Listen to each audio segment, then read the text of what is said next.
boys and girls. Happy Monday after our weekend. I hope you had a good weekend at home, hanging out, because that's what we do these days. Hope everybody's healthy and you're ready for another great week of learning. We're going to start a little unit this week on fairy tales. I thought that would be fun to do while we're in our homes, because a lot of us know some of the classic fairy tales of, you know, even some of our Disney fairy tales of Cinderella and Snow White, but then also fairy tales like the Three Little Bears and the Three Little Pigs. Some of those fairy tales and stories that we've heard all different sorts of versions and even sang some songs about while we were in kindergarten this year. Joining me today, I have the dog here, but again, she's camera shy and just won't come in. She just wants to be right by my feet. And I also have Buddy the Hedgehog on my lap. He's hissing and being cranky, but there he is. Let's see if he'll come out for us. Come on, little buddy. I see his little nose. Oh, nope, he says, no, I'm camera shy too. Let me see if I hold him this way. He just had a bath, so he's in a nice warm towel. Hedgehogs like it to be really, really warm. So since we have a fire in our fireplace today too, I was like, he's gonna like that. I'm gonna sit over by the fire and Buddy will get nice and dry from his bath. I'll pick him up in a little bit and see if he's a little less shy. It could be because he just got out of the wet water that he's feeling a little persnickety. He often feels a little persnickety, but this seems to be excessive today. The story I'm going to read to you today is the true story of the Three Little Pigs. Fairy tales can be told in different perspectives. Perspectives means different people can tell the stories. So the Three Little Pigs have their side of the story, and the wolf has his side of the story. Now, most times in fairy tales, we hear the perspective of the good guys, or the Three Little Pigs in this case. Today we're going to hear the story of the Three Little Pigs by the wolf and hear his version. The true story of the Three Little Pigs. Everybody knows the true story of the Three Little Pigs, or at least they think they do. But I'll let you in on a little secret. No one knows the real story because no one has ever heard my side of the story. Look at how the author of this story, John Sakasta, he made the E out of bricks, sticks, and straw. What a cool way to make a letter. I'm the wolf, Alexander T. Wolf. You can call me Al. I don't know how this whole big, bad wolf thing got started, but it's all wrong. Maybe it's because of our diet. Hey, it's not our fault wolves eat cute little animals like bunnies and sheeps and pigs. That's just the way we are. If cheeseburgers were cute, folks would probably think you were big and bad too. There's our main character, the wolf. And him eyeing up the cheeseburger. But, like I was saying, the whole big bad wolf thing, it's all wrong. The real story is about a sneeze and a cup of sugar. This is the real story. So here he is talking about a sneeze and a cup of sugar. And then check out this page. See, I know it's backwards, so it would be hard to read, but this is the real story. Look at how the pig's nose became the O, the pig's tail became the I, the bricks, the straw, the sticks are in here somewhere. Let me see. Oh, the E is the sticks. Such cool typography. Remember from the Tomorrow I'll Be Brave book, we learned about how to make our writing really fancy with different types of letter writing. Way back in Once Upon a Time, I was making a birthday cake for my dear old granny. It had a terrible sneezing cold, and I ran out of sugar. There he is. Thermometer in his mouth, baking that cook for his granny.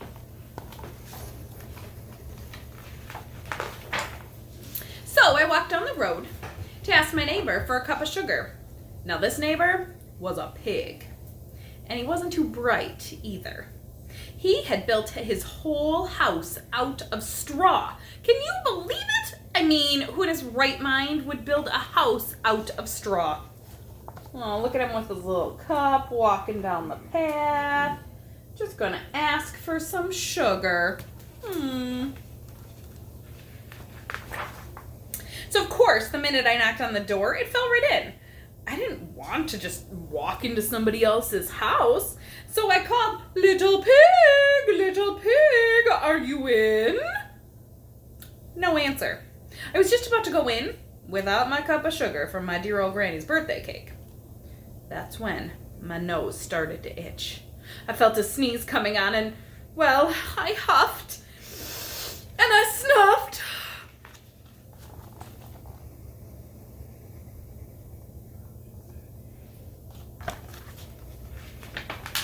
And I sneezed a great sneeze. Can you sneeze with me? Ready? Achoo! And you know what? Oh, sorry, I forgot to show you the picture. There's that big sneeze.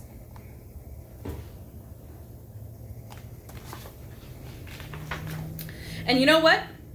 That whole straw house fell down. And right in the middle of the pile of straw was the first pig, dead as a doornail. He had been home the whole time. It seemed like a shame just to leave a perfectly good ham dinner laying around in the straw. So I ate it up. Remember, pigs are made out of, or ham is made from pigs, right? Think of it as a big cheeseburger just laying there.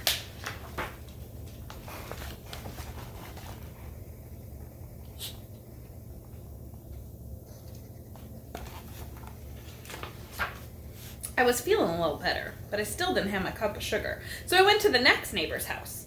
This neighbor was the first little pig's brother. He was a little smarter, but not much. He built his house out of sticks. I rang the bell to his house. Nobody answered. I called, Mr. Pig! Mr. Pig, are you in? He yelled, go away, wolf! You can't come in! I'm shaving the hairs on my chinny chin.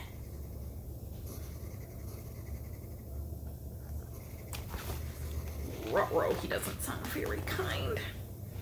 I had just grabbed the doorknob when I felt another sneeze coming on. I huffed and I snuffed and I tried to cover my mouth, but I sneezed a giant sneeze. Achoo! And you're not gonna believe this, but this guy's house fell down just like his brother's. When the dust cleared, there was the second pig, dead as a doornail. Wolf's honor.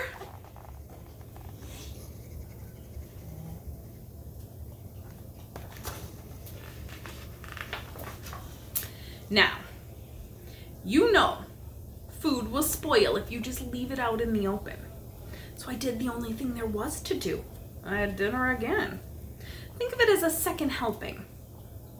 I was getting awfully full, but my cold was feeling a little better, and I still didn't have that cup of sugar for my dear old granny's birthday cake, so I went to the next guy's house.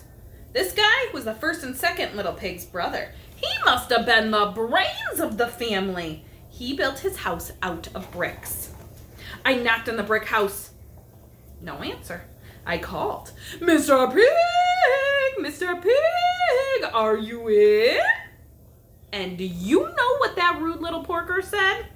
Get out of here, wolf. Don't bother me again.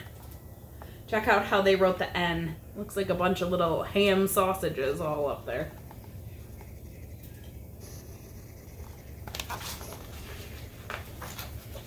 Talk about impolite. He probably had a whole sack full of sugar, and he wouldn't even give me one little cup for my dear sweet old granny's birthday cake. What a pig!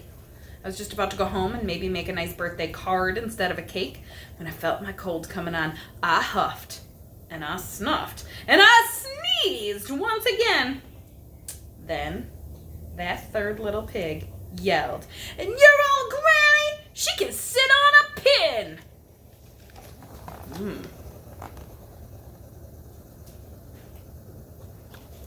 Not a kind little pig.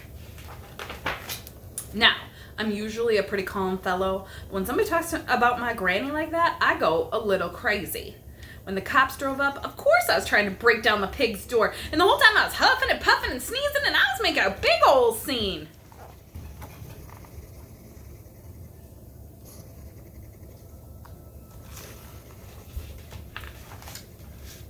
And the rest, they say, is history. Look, it says Big Bad Wolf in the paper.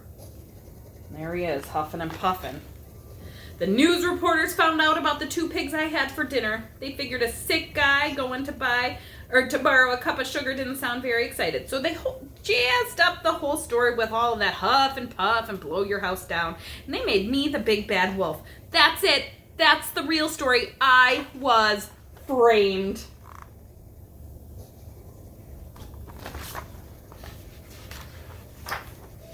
But maybe you could loan me a cup of sugar? Oh, there he is in his little jail cell, wanting a cup of sugar for his dear old granny. On the back of the book, it shows the 3 houses, and it says the crime scenes. So when police do an investigation like they did with the 3 little pigs to find out who hurt who and did all of the investigating, the police officers will make a map of the crime scene to show what happened where. So maybe for your challenge today, you could make a map of the 3 little pigs village, and you could draw the 3 crime scenes of where the pigs lived and what happened at each one of those places. You could draw the map of the crime scene, and then my other challenge is for you to do a little writing. I want you to write 3 sentences about who you think is telling the truth. Do you believe the pigs, the huff and puff and blow your house in? Do you believe the pigs that the wolf was the bad guy? Or do you believe that the wolf, the story I just read to you, that this wolf is telling the truth and he was just kind of set up as the bad guy when he just wanted a poor little cup of sugar for his granny's birthday cake? I want you to write 3 sentences. Who do you believe? I believe the pigs. The pigs had no reason to lie. The pigs had beautiful houses that got blown down. Or you could say, I believe the wolf. Why would he lie? He just wanted a cup of sugar. His little face out now. Oh, it's as soon as he sees himself, I think he can see himself on the camera. I don't know. As soon as he sees himself, he hides. So that's your challenge. A picture of the crime scene and a little writing of who you think is telling the truth in the saga of the 3 little pigs. Enjoy your Monday. Maybe Buddy will come back after another day when he hasn't had a bath and isn't so cranky. Oh my gosh, look at that. Oh, you can see his little teeth coming out and sniffing. Have a good Monday, and I will see you guys tomorrow morning. All right, bye guys.